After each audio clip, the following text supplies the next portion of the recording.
Okay guys, let's talk about atmospheric water generation, where we generate air to water so that we can get clean water for domestic home use.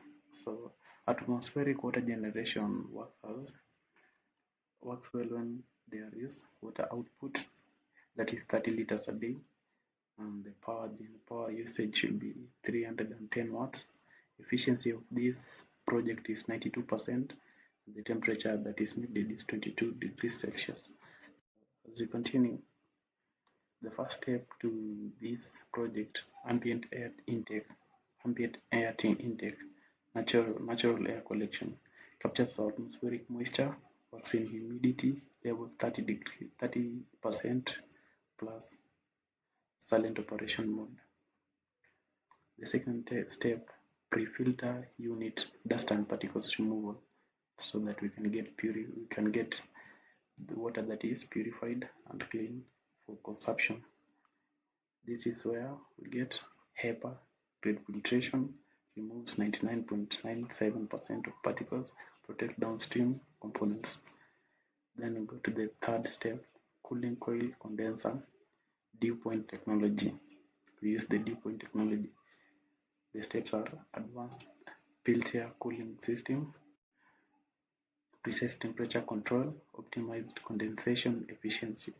The first step is the water collection tray, condensed droplets, where we get the food grade stainless steel, antibacterial coating, automatic drainage system.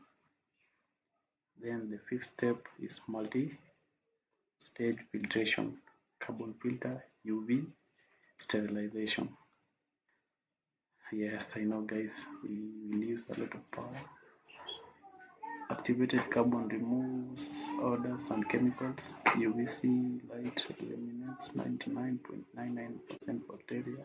Triple pass purification process. Then the sixth step, mineralization unit. Improve taste and pH balance. Add essential minerals, calcium, magnesium, and carbon.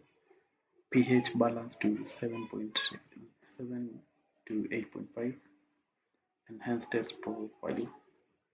Then the seventh step is smart storage tank, level sensors and plus alerts, real-time capacity monitoring, automated refill cycle, smart notification via app. Then the eighth step, smart output tap, clean drinking water, touch activated dispensing, temperature control option, and tracking water. That's it.